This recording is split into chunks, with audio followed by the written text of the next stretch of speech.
Josué 24, 14 ao 16. Agora temam o Senhor e sirvam-no com integridade e fidelidade. Digam comigo, integridade e fidelidade. Joguem fora os deuses que os seus antepassados adoraram além do Eufrates e no Egito, e sirvam ao Senhor. Se, porém, não lhes agrada servir ao Senhor, escolham hoje a quem irão servir, se aos deuses que os seus antepassados serviram além do Eufrates, ou aos deuses dos amorreus, em cuja terra vocês estão vivendo. Mas eu e a minha família serviremos ao Senhor. Diga comigo, mas eu e a minha família serviremos ao Senhor. Então o povo respondeu: longe de nós abandonar o Senhor para servir outros deuses. Repitam comigo, longe de nós abandonar o Senhor para servir outros deuses. Amém?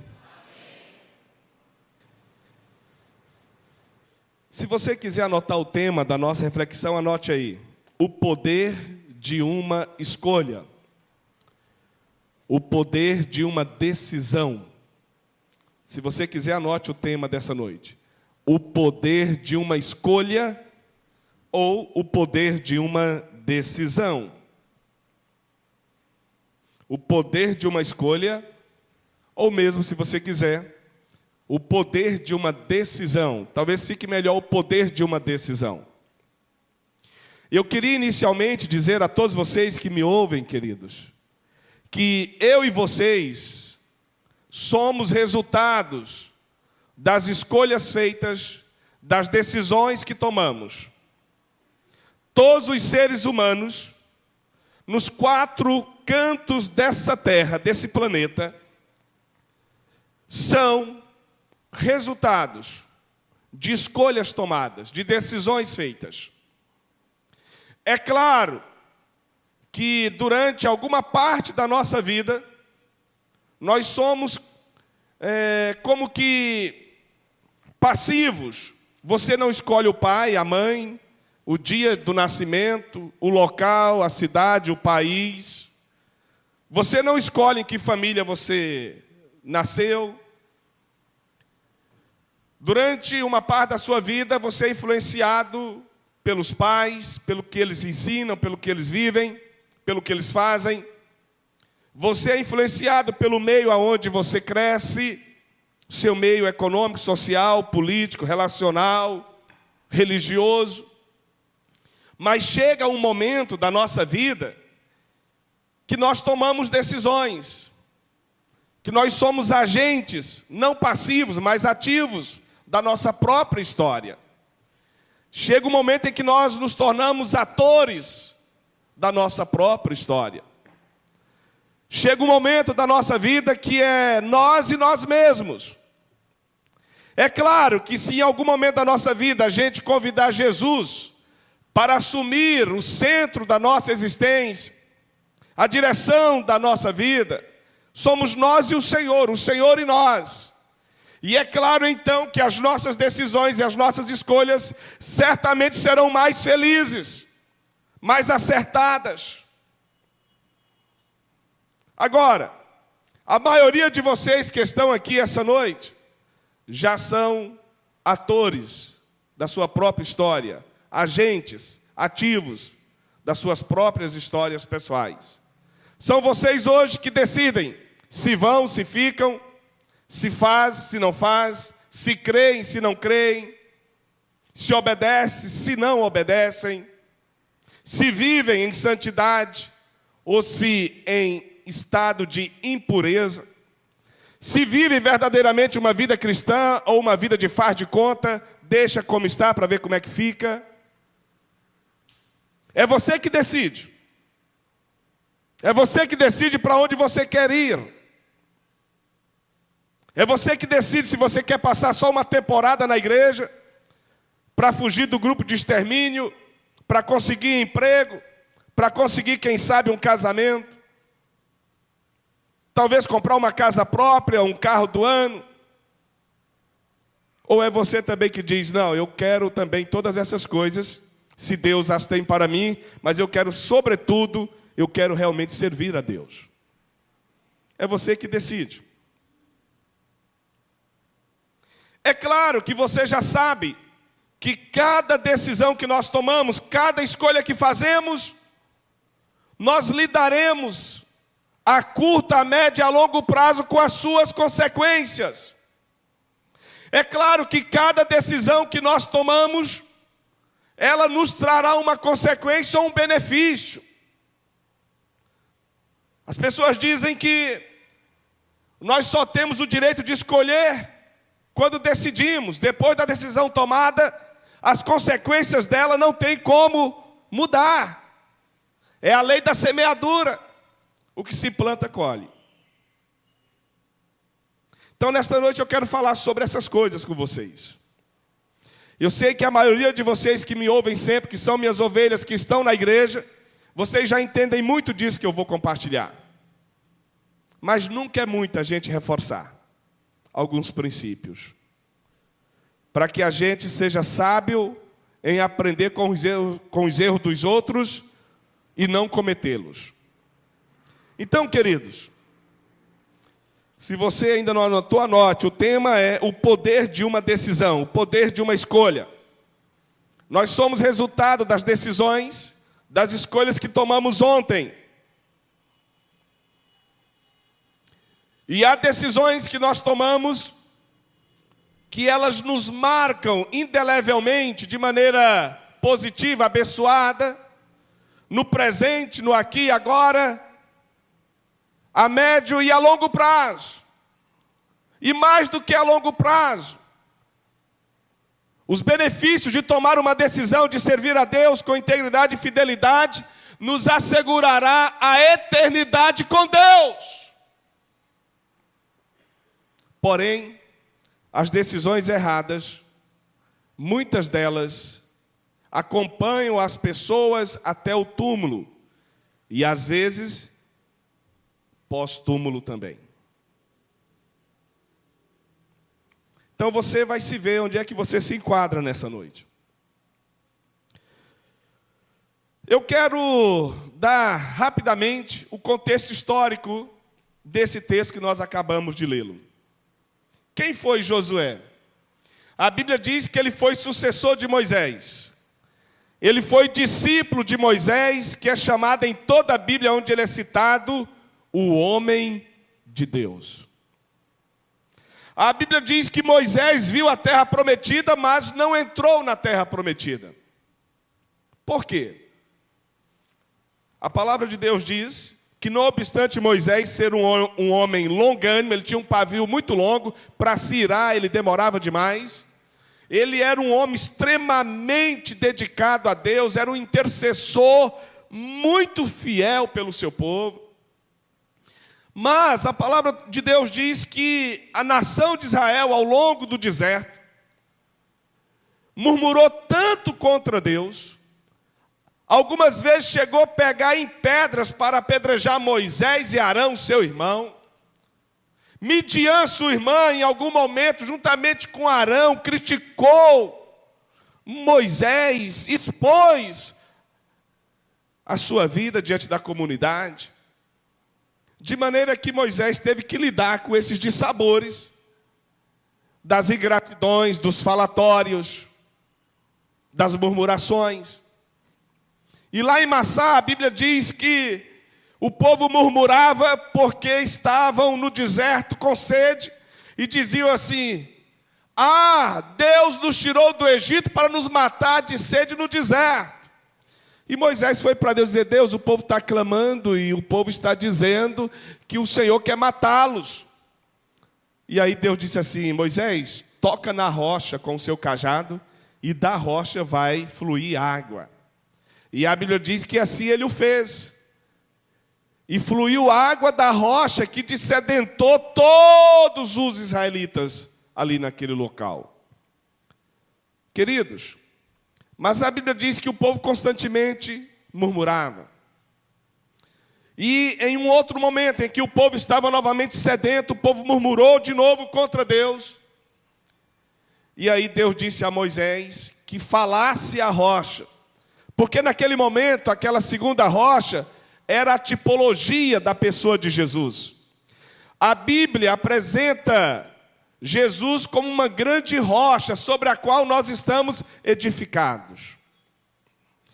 E naquele dia não era para Moisés bater na rocha, como foi a primeira vez a ordem do Senhor. Era para falar a rocha. Mas Moisés, naquele dia, estava tão irritado com a murmuração do povo, com a blasfêmia, com a falta de gratidão, que Moisés, ao invés de falar a rocha, ele bateu na rocha com o seu cajado. Por assim dizer, simbolicamente, ele bateu em Cristo. E aí a Bíblia diz que Deus falou a Moisés naquele dia: Moisés, você não entrará mais na terra prometida. Você verá a terra, mas não entrará. E a Bíblia diz então que dos homens e das mulheres que saíram do Egito acima de 20 anos, apenas Josué, o principal discípulo de Moisés, o capitão do exército de Israel, e Calebe, apenas os dois que foram dos 12, eles estavam entre eles como espias, somente os dois entraram na terra prometida, que saíram do Egito acima de 20 anos. Os demais, ao longo dos 40 anos, morreram no deserto, porque Deus disse: eu não os colocarei na terra prometida. Os seus filhos, sobre os quais eles disseram que a nação que habitava, os moradores de Canaã, diante deles, seus filhos seriam presas fáceis, e eles eram como que gafanhotos diante daquele povo grande. Eles morrerão no deserto, e seus filhos entrarão na terra e possuirão a terra prometida. E assim ocorreu. Apenas Josué e Calebe, que saíram do Egito acima de 20 anos, entraram na terra prometida. Agora, irmãos, a Bíblia diz que Josué sucedeu Moisés, debaixo da mesma unção, da mesma direção, recebeu o legado, e ele teve força e graça e direção de Deus para colocar o povo dentro da terra prometida. E aqui, vocês percebem que eu estou lendo o último capítulo do livro de Josué. Josué já é um ancião nesse momento. Josué sabe que logo, logo ele será recolhido. Ele morrerá. E ele precisa trazer à memória, ele precisa renovar no coração e na mente do povo a aliança que eles fizeram com o Senhor. E Josué, percebendo a tendência do povo, Josué, percebendo o encanto do povo na terra prometida, Josué então convoca uma grande eclesia, uma grande reunião solene, para renovar com o povo a aliança que eles fizeram com Deus. E agora eu quero voltar para o texto para você entender melhor o que eu quero compartilhar. Você que está com a Bíblia aberta, Josué 24:14. Diz: Josué está como que em cima de uma plataforma como essa daqui. Milhares e milhares de israelitas, distribuídos através das 12 tribos, os 12 patriarcas, e ele está falando ao povo.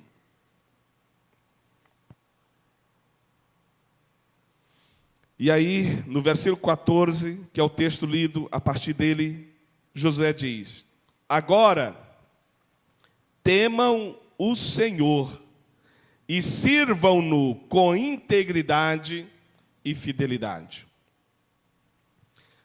Queridos, o que significa aqui a palavra temam, ou temer, ou temor? A palavra temor não significa tremer de medo, mas significa, como diz Provérbios 1:7, o temor ao Senhor é o princípio da sabedoria. O temor a Deus é o equivalente você ter uma consciência capaz de entender que a sua existência, a sua vida não é produto do acaso. Você não é resultado da sorte. Você não veio à existência como algo fortuito. Deus tem um propósito na sua vida. Deus tem te preservado porque Ele ainda não cumpriu o que fará na sua vida. Quando você entende que a sua existência diz respeito a Deus, para responder ao chamado e o propósito que Deus tem para a sua vida, quando você entende que você é crente não só quando está aqui dentro do templo, mas você deve ser crente sobretudo lá no trabalho, lá na faculdade, lá na escola, lá na sua casa, na vizinhança, aonde você estiver, a sua vida e os seus atos devem responder à perfeita vontade de Deus.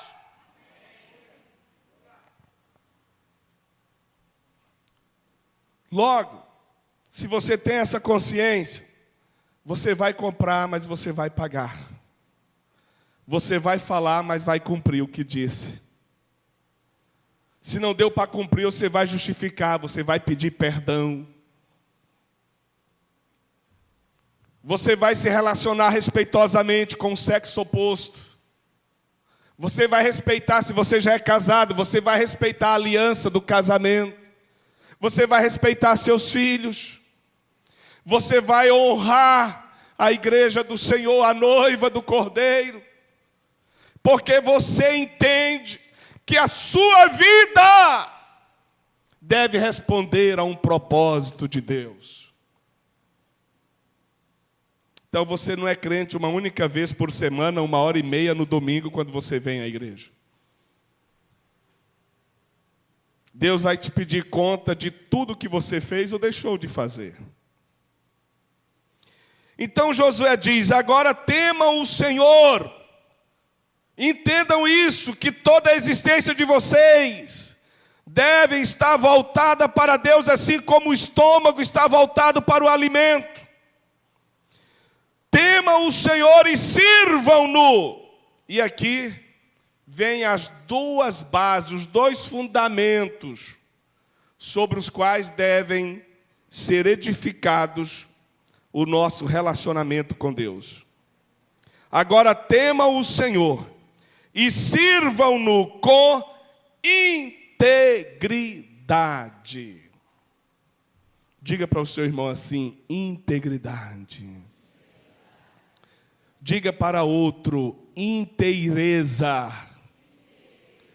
De todo o seu coração. Diga a outra pessoa. O que é servir a Deus com integridade? É ser inteiro.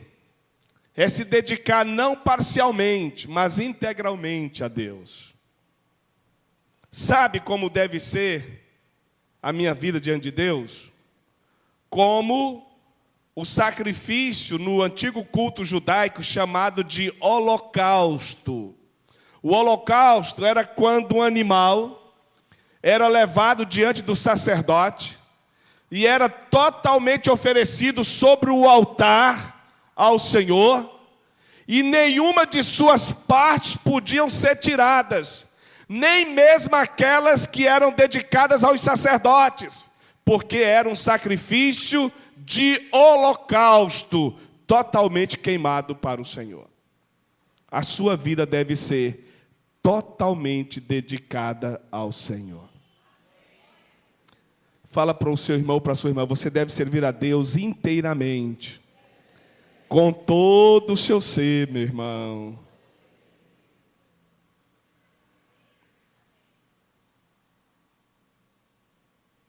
Há pessoas que pensam assim: não, eu vou à igreja uma vez por semana, eu até dizimo, eu oferto, mas assim, na minha vida pessoal, eu não vejo problemas eu ter a minha vida sexual ativamente ativa. Eu não vejo problemas sair, ficar. Isso é pessoal. Ninguém tem nada a ver com isso. Deus me entende. Ora, Deus sabe que a carne é fraca. Deus sabe tanto que a carne é fraca que você deveria vencê-la. Não é verdade? Ela não é fraca? E você é forte, então vença a carne. Vive em santidade. Diga não ao pecado. Pergunte ao seu irmão, você está entendendo o que o pastor está dizendo? Diga para ele assim, com muita amor, é com você mesmo que o pastor está dizendo. Mas devolve também, fala para ele, é também com você.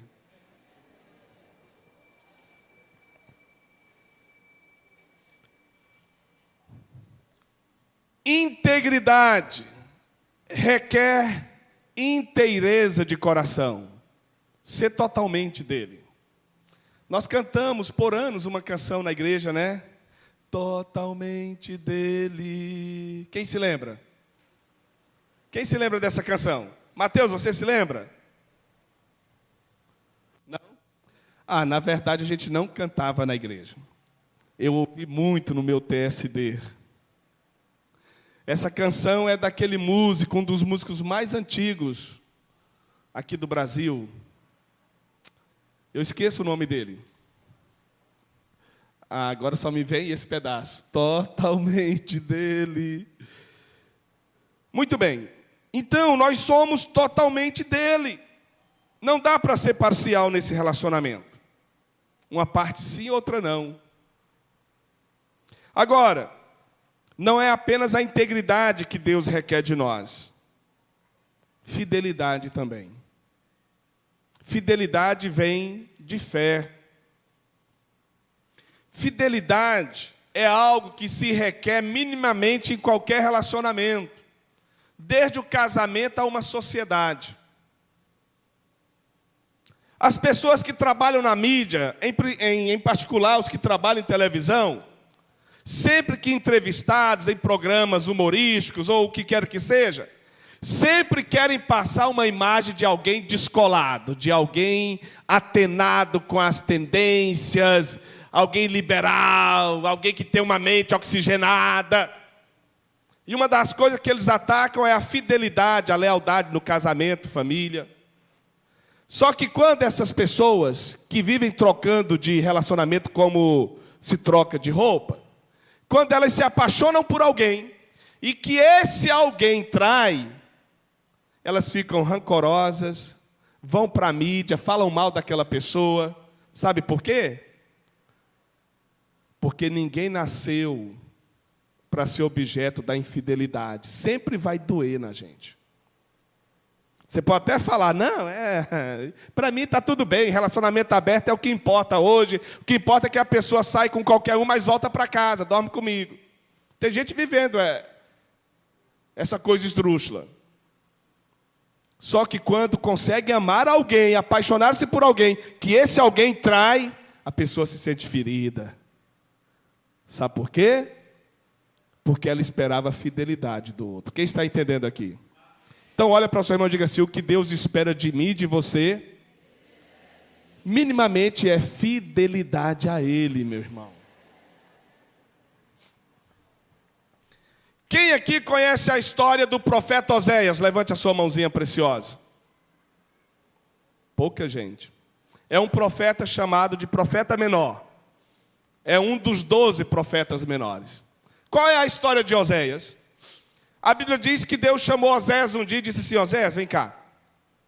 Eu vou te propor algo que é extremamente difícil, eu sei. Mas como você é profeta e obediente, eu sei que eu posso contar contigo. Pois não, Senhor. Aí Deus disse assim, Oséias, eu quero que você se case com uma prostituta. Mas como é que é, Senhor? Sim, eu quero que você se case com uma prostituta. E ela, por natureza, vai ser infiel a você. Por natureza, ela vai ter filhos de outros homens, mesmo casada contigo. E eu quero que você viva essa experiência, sabe para quê, Oséias? Para você entender a dor que eu sinto pelo meu povo. Por mais que eu ame meu povo, por mais que eu abençoe meu povo, por mais que eu sirva o meu povo, eles estão sempre cometendo a infidelidade e se unindo aos povos de cultos e deuses estranhos. E a Bíblia diz que Moisés foi lá no Baixo Meretriz, no centro da prostituição, e tomou uma mulher como sua esposa. E não demorou muito para ela ser infiel a ele. Ela teve minimamente 3 filhos de outros homens. Até ela sair de casa. Ela saiu de casa por livre e espontânea vontade. E aí ela voltou para o Baixo Meretriz, e enquanto ela tinha carnes, enquanto ela tinha beleza, os homens dormiam com ela. Finalmente passou aquele fulgor da beleza, as estrias vieram, as veias expostas vieram, as carnes caíram. Diz a Bíblia que ela não conseguiu mais pagar o aluguel do quarto, ela não conseguiu mais comprar alimentação, porque ninguém mais a procurava. Ela foi vendida como escrava, lá no mercado negro. E aí Deus agora volta para Oséias e diz assim: Oséias, vem cá, meu filho. Agora vai lá e compra ela de volta. Mas, Senhor, como é que é? Vai lá e compra ela, resgata ela. Aí Oséias foi lá no mercado de escravos e comprou a ex-mulher dele de volta. E levou para casa como esposa. Aí Deus disse assim: agora você não vai deitar logo com ela, você vai deixar ela por um tempo até ela se purificar de toda a imundície dela. E Oséias deu alimentação, deu vestes, deu dignidade, sabe?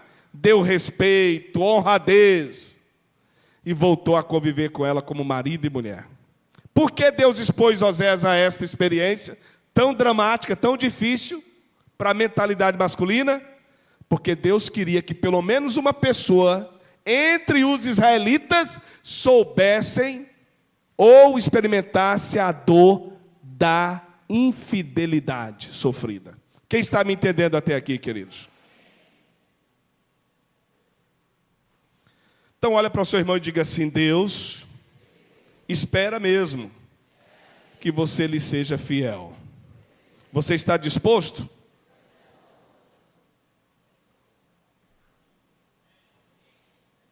Quem está disposto?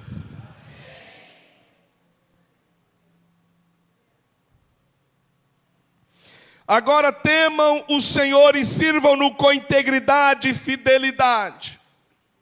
Joguem fora os deuses que os seus antepassados adoraram além do Eufrates e no Egito, e sirvam ao Senhor. A terceira coisa que Deus espera do seu povo é que, de uma vez que vieram com o propósito de servi-lo, que se divorciem, que se desassociem dos maus costumes, dos maus hábitos, dos relacionamentos impuros, das pendências, dos pactos antigos.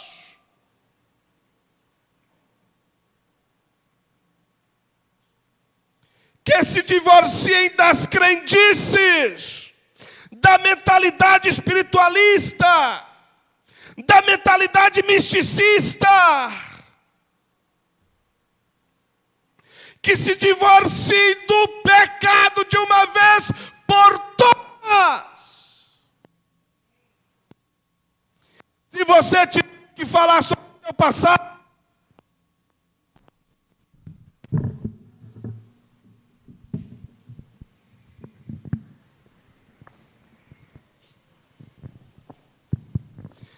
se você tiver que falar sobre o seu passado, você falará como testemunho, não como que alguém que tem prazer em falar das suas peripécias, mas vai falar para dizer assim: olha, eu fui tudo isso, na minha ignorância, Mas Jesus me amou e me resgatou. Eu não tenho prazer mais nessas coisas, louvado seja Deus. Toca aí no seu irmão, você está entendendo, meu irmão? Isso também é para você.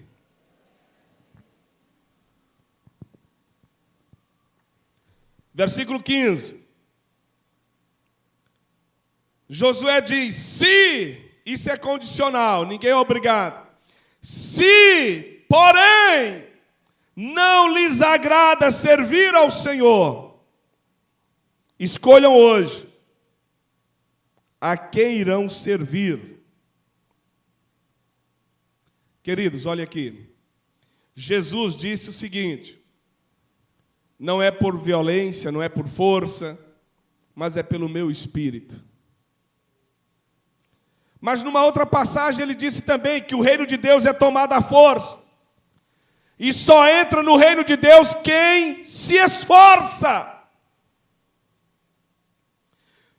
Deus não tem prazer e absolutamente não quer ninguém servindo por constrangimento, por medo, por motivações erradas. O Senhor quer que o sirvamos pelas motivações corretas, pelas atitudes certas, pela escolha consciente, deliberada. Porém, Ele respeitará se essa não for a sua decisão. O pastor Eibe diz que nada forçado dá certo. Deus quer que você tenha prazer nele, alegria na sua companhia. Tem gente que escolhe fazer outras coisas. Fazer o quê? Você não concorda, mas tem que respeitar a atitude e a escolha da pessoa. Pessoas escolhem viver uma vida pregressa. Você não concorda, mas deve respeitar. Afinal, ela vai responder um dia diante de Deus pelas escolhas que fez, pelas decisões que tomou. Mas a proposta de Deus é: se, porém, não lhes agrada servir ao Senhor, escolham hoje a quem irão servir.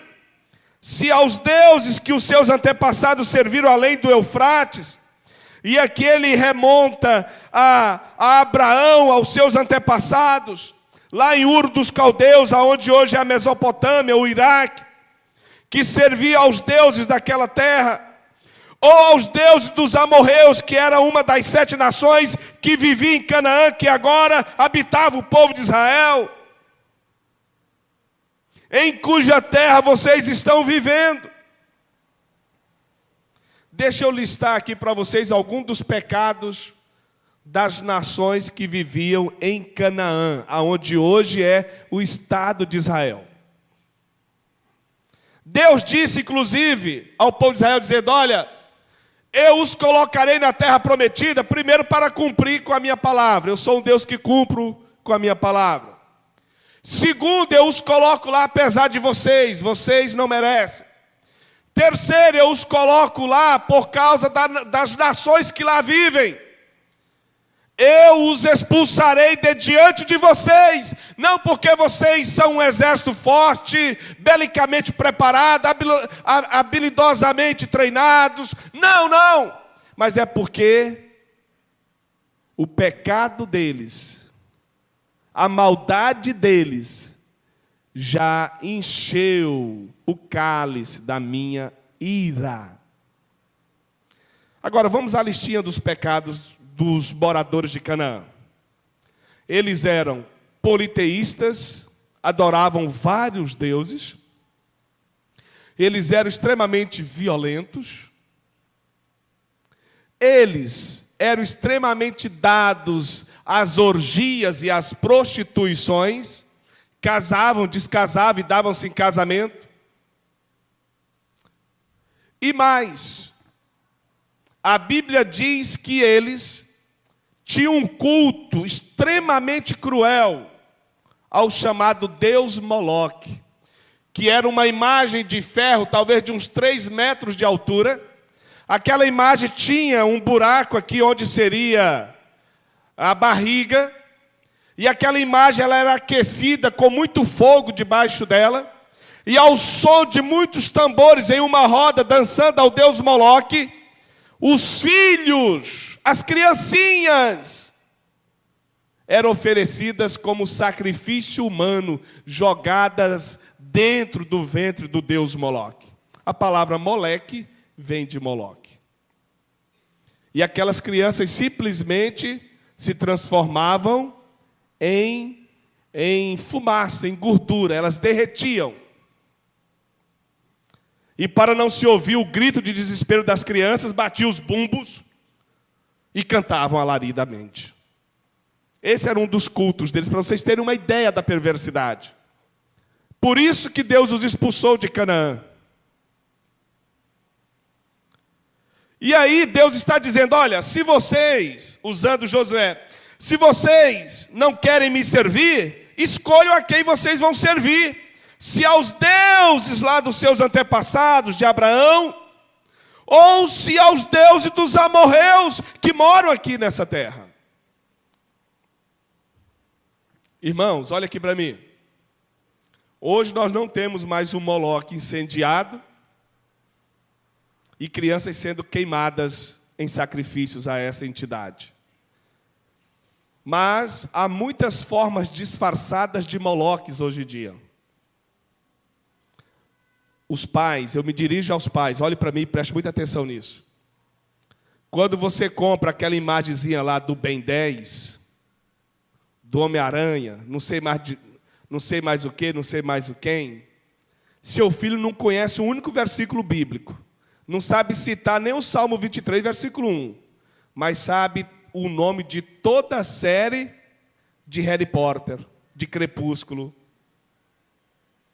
Veja para quem você está entregando a mente do seu filho e o coração dele. Ele não sabe nem quem foi Davi. Mas passa o dia diante de uma televisão. Quem está me entendendo até aqui? Quem você acha que esse filho vai ser, essa filha vai ser?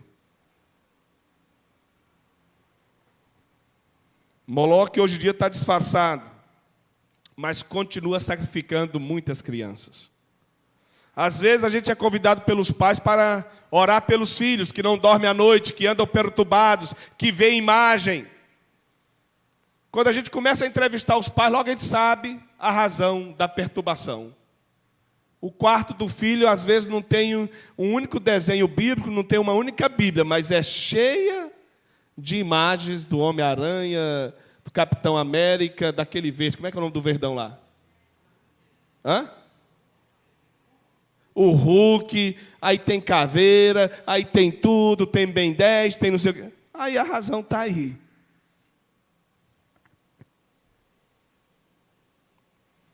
Toca aí nesse pai e nessa mãe e diz assim, você está entendendo, meu irmão?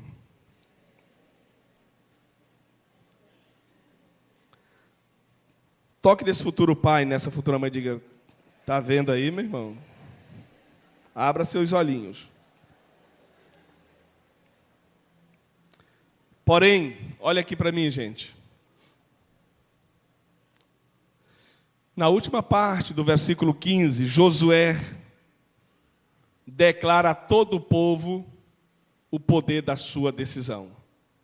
Mas, parece que eu vejo Josué assim, se articulando assim, enchendo o pulmão, e diz, olha, eu não sei quanto a vocês, a quem vocês servirão, mas eu e a minha família serviremos ao Senhor.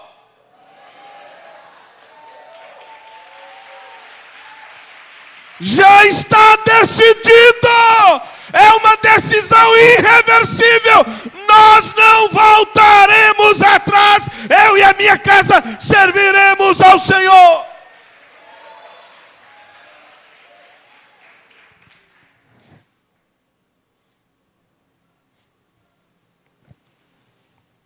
Eu cheguei hoje aqui, mal nós chegamos, a nossa filha, a Hannah, uma menina muito preciosa, disse, papai, eu vou ao banheiro. Eu disse assim, no próximo domingo, Se você fizer a mesma coisa, quando chegar em casa, eu vou lhe dar uma correção, que nunca mais você vai querer ir em banheiro de igreja assim que chegar no culto. Porque lá em casa tem 2 banheiros, e você deveria ir antes no banheiro, antes no bebedouro, para chegar aqui no culto e sentar e cultuar o Senhor. Quem está me entendendo? Parece que o povo não tem água em casa. Chega da igreja, mal chega, já vai correndo todo mundo para o filtro. Você pode me explicar o que é isso, meu filho? Hã? Os banheiros daqui já foram quebrados não sei quantas vezes. As tampas. Parece que não tem banheiro em casa. Mal chega, vai todo mundo correndo. E eu tenho que ficar falando para o povo lá, vai lá, limpa de novo, vai lá, limpa de novo, vai lá, limpa de novo. Sabe o que é isso? Irreverência. Não consegue sentar a poupança nessa cadeira e ficar quieto para ouvir o Senhor falar consigo. Parece que dá uma coceira e fica o tempo todo para lá e para cá. Pois eu já decidi, os meus filhos têm que ser diferentes. Não são perfeitos, são como qualquer uma criança. E criança dá trabalho às vezes, criança tem muita energia. Mas se a gente não delimitar, se a gente não impor, quando crescer não tem mais como fazer. Quem está me entendendo, meus amados? Tem que ter limite, irmãos. Tem que ter ordem. E Josué diz, olha gente, eu não sei quanto a vocês, mas eu e a minha família conversamos e tomamos a decisão. Ainda que reste apenas a nossa família, mas nós serviremos ao Senhor. Aleluia. Aleluia. E eu quero profetizar aqui esta noite, que nós somos e seremos ainda mais uma igreja de famílias inteiras servindo ao Senhor. Irmãos, vamos fazer um ato profético, ainda que seu pai não esteja aqui, a sua mãe também não, a sua esposa, ou seu esposo, ou seus filhos, ou seus pais, ou avós, mas fique de pé, vamos profetizar que nós os teremos aqui conosco, que nós somos uma igreja de famílias completas, convertidas, servindo ao Senhor, Criador dos céus e da terra, o eterno e poderoso, Redentor e Rei.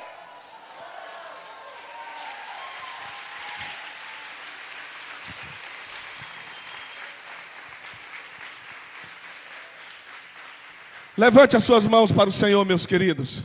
O mais alto que você puder. Sempre tem alguém que o pai, ou a mãe, ou o filho, ou a filha, ou o avô, ou o tio ainda não serve ao Senhor. Vamos fazer um ato profético agora. Se você é uma dessas pessoas cuja família, parentela ainda não está servida ao Senhor. E se você crê comigo, então diz assim: eu e a minha família, eu e a minha parentela serviremos ao Senhor. Eu creio que toda a minha família estarão comigo na casa do Senhor.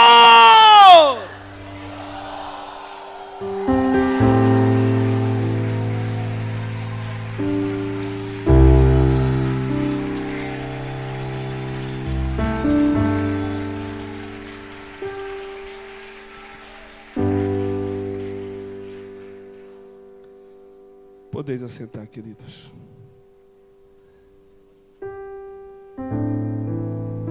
Para concluir, versículo 16. Então o povo respondeu publicamente, solenemente, coletivamente: longe de nós abandonar o Senhor para servir outros deuses. Eles estavam dizendo assim: jamais, jamais seremos apóstatas, renegaremos a fé, jamais abandonaremos a fé, jamais seremos malditos por abandonarmos a Deus.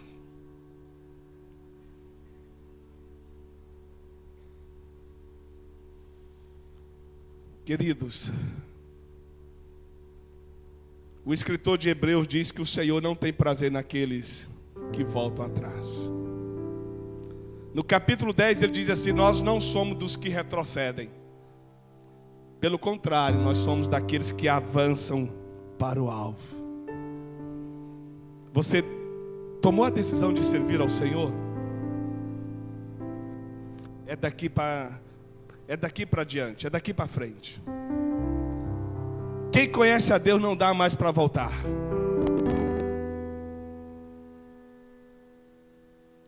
O caminho de volta não nos dá mais prazer.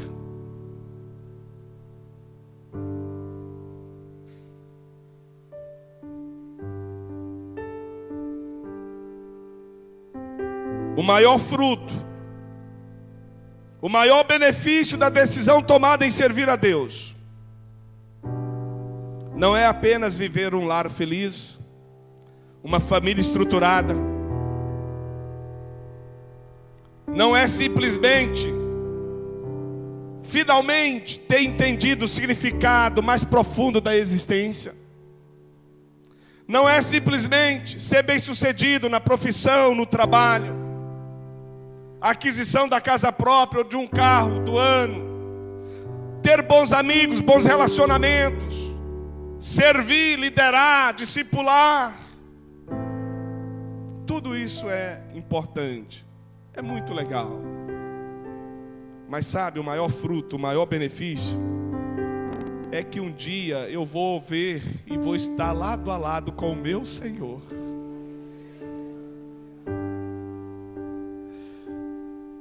E eu serei assim como Ele o é.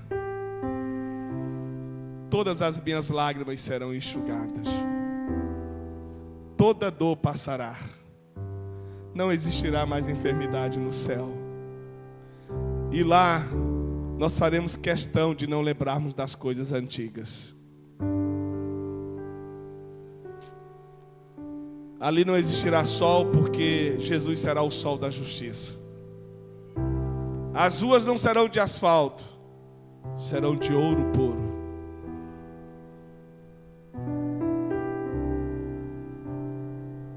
E você viverá a plenitude do poder dessa decisão que você tomou hoje, de servir a Deus com integridade e fidelidade. Eu quero concluir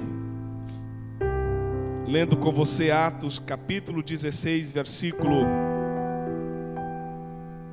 Atos 16,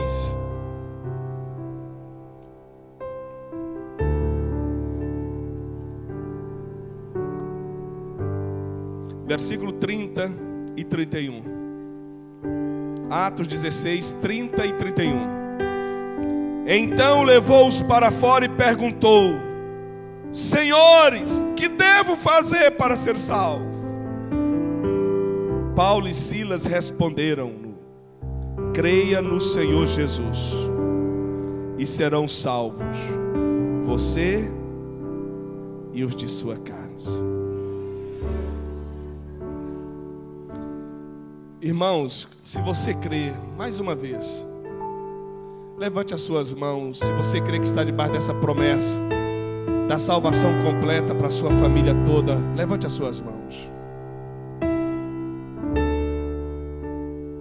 Que a sua fé nessa promessa divina tenha como resultado a salvação do seu esposo, da sua esposa, dos seus filhos, dos seus pais, dos seus avós, dos seus tios, dos seus oicós, dos seus familiares, dos seus amigos, dos seus GEs, dos seus colegas.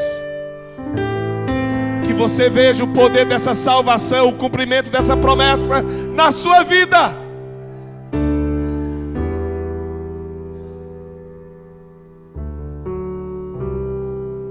Em Atos capítulo 2,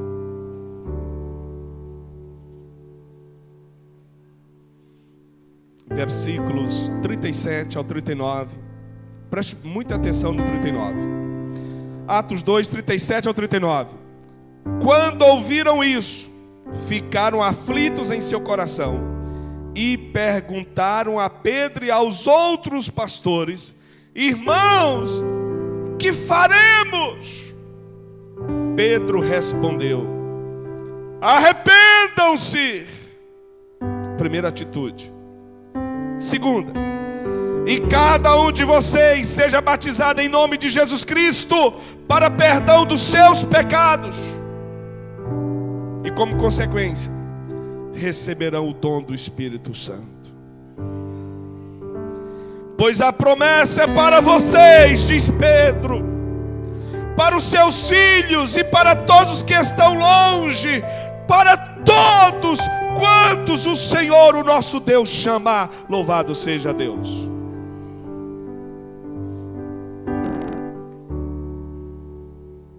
Olha aqui para mim, gente. Deus marca, sela os seus filhos através do Espírito Santo.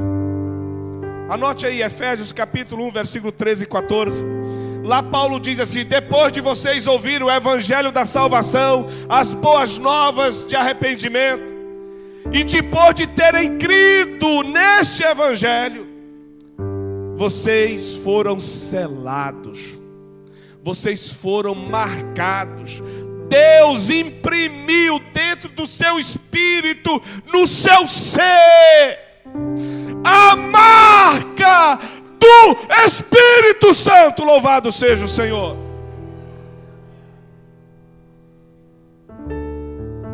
Esta marca não está exteriorizada na testa,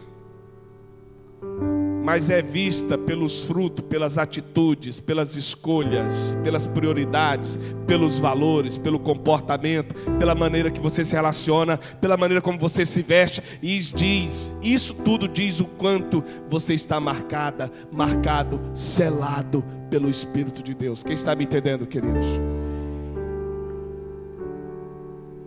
Eu disse hoje pela manhã, e disse hoje ainda pela manhã, que eu preguei hoje numa igreja em Boa Viagem. E eu preguei essa mesma palavra. E eu disse que ou você é marcado, selado por Deus através do seu Espírito, ou você é marcado pelo selo da perdição, o selo da besta. Lá em Apocalipse capítulo 13, a Bíblia diz que quando chegar o chamado período da grande tribulação, daquele governo de caráter mundial, o anticristo, a Bíblia diz que ninguém poderá, capítulo 13 de Apocalipse, anote para depois você pesquisar, diz lá que ninguém poderá comprar ou vender se não tiver o número da besta. E o número, para quem tem entendimento, diz lá o texto, é 666.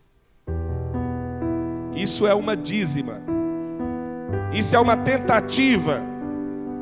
O número 6 é o número do homem na numerologia. O número 7 é o número da perfeição, é o número de Deus. Os homens serão 6, 6, 6, 6, 6, mas nunca serão Deus. O homem é arrogante, prepotente, soberbo, altivo, presunçoso, quer ser o tal, mas nunca será Deus. E quem não se submete ao selo, à marca, à governança do Espírito Santo, vai se submeter, querendo ou não, a esta marca, a marca do anticristo, a marca da besta. Como diz o pastor Antônio Cirilo, só há dois fogos: ou você é queimado pelo Espírito Santo no fogo do Espírito, como disse Jesus lá no Evangelho de João capítulo 1, eu os batizo com fogo e com o Espírito Santo. Amém, queridos? Ou você é batizado, ou você é queimado pelo fogo do Espírito que te purifica, que te santifica, ou você será queimado no fogo do inferno. Não tem meia conversa. E eu estou aqui, não é para fazer de conta que sou pastor, não estou aqui para sonegar a verdade. Você tem que ouvi-la, porque se você morrer amanhã, para onde você for, você não poderá me acusar de que eu não te falei a verdade. Quem está me entendendo até aqui? Ou você é queimado e selado pelo fogo do Espírito, que te santifica, que te purifica, que te converte, que te transforma, ou será queimado no fogo do inferno. Só tem dois caminhos: ou Deus ou Satanás, ou o céu ou o inferno. O sangue aqui, queridos. Então quero convidar você a se colocar de pé. E eu finalizo lendo com você Deuteronômio, capítulo 28. Eu quero ler apenas algumas bênçãos que acompanharão aqueles que servirem ao Senhor com integridade e fidelidade. Deuteronômio 28, capítulo 1, a seguir. Há muitas outras bênçãos, mas eu só quero falar rapidamente sobre estas. Deuteronômio 28, versículo 1 a seguir diz: se vocês obedecerem fielmente ao Senhor, o seu Deus, e seguirem diligentemente, cuidadosamente todos os seus mandamentos que hoje lhes dou, o Senhor, o seu Deus, os colocará muito acima de todas as nações da terra. Todas estas bênçãos virão sobre vocês. Põe R$100 aí de som aí, que eles não ouviram bem não. Eu vou ler de novo. Todas estas bênçãos virão sobre vocês e os acompanharão, se vocês obedecerem ao Senhor, o seu Deus. É simples assim. É só obedecer. E eu quero listar aqui apenas 6 bênçãos. A primeira: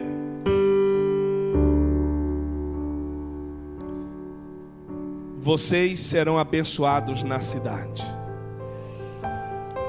Põe mais R$100 aí, que eles não ouviram não. Eu vou dar outra chance para eles dizerem pelo menos amém, que significa assim seja. Vai acontecer comigo. Vocês serão abençoados na cidade.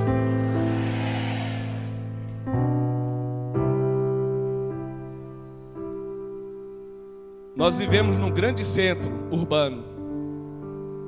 O jornal diz: a violência é insuportável.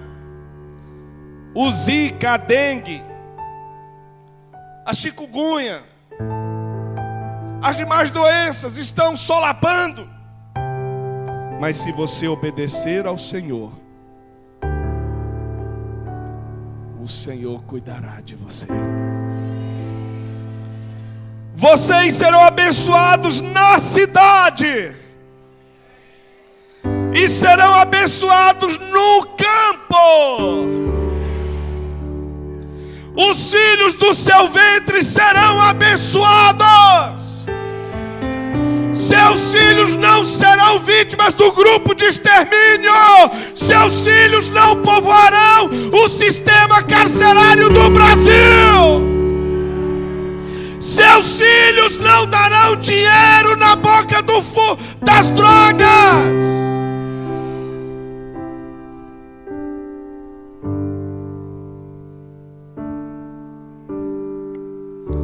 Seus filhos não serão recrutados pelo grupo organizado, pelo crime organizado.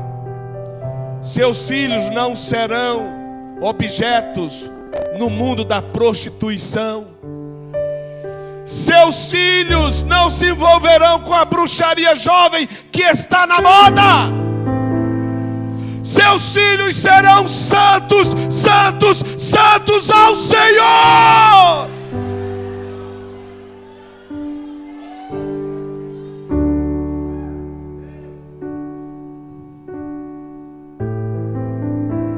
Os seus filhos, os filhos do seu ventre, da sua geração, serão abençoados, como também as colheitas da sua terra e os bezerros e os cordeiros dos seus rebanhos. Traduzindo, o seu salário, a sua receita, os seus empreendimentos, naquilo que você colocar a planta dos seus pés e a palma das suas mãos, o Senhor abençoa.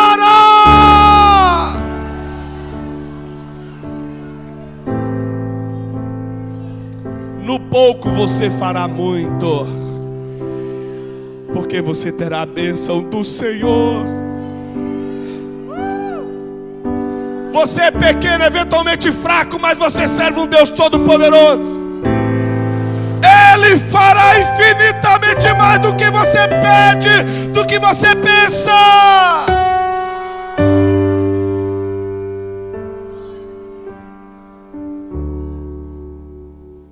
A sua cesta e a sua amassadeira serão abençoadas. Vocês serão abençoados em tudo que fizerem.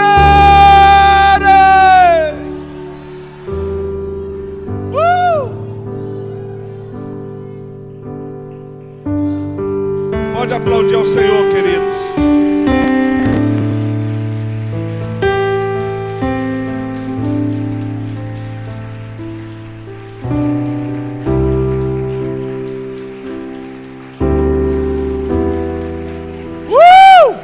É para o Senhor, glória seja dado ao nome do Senhor.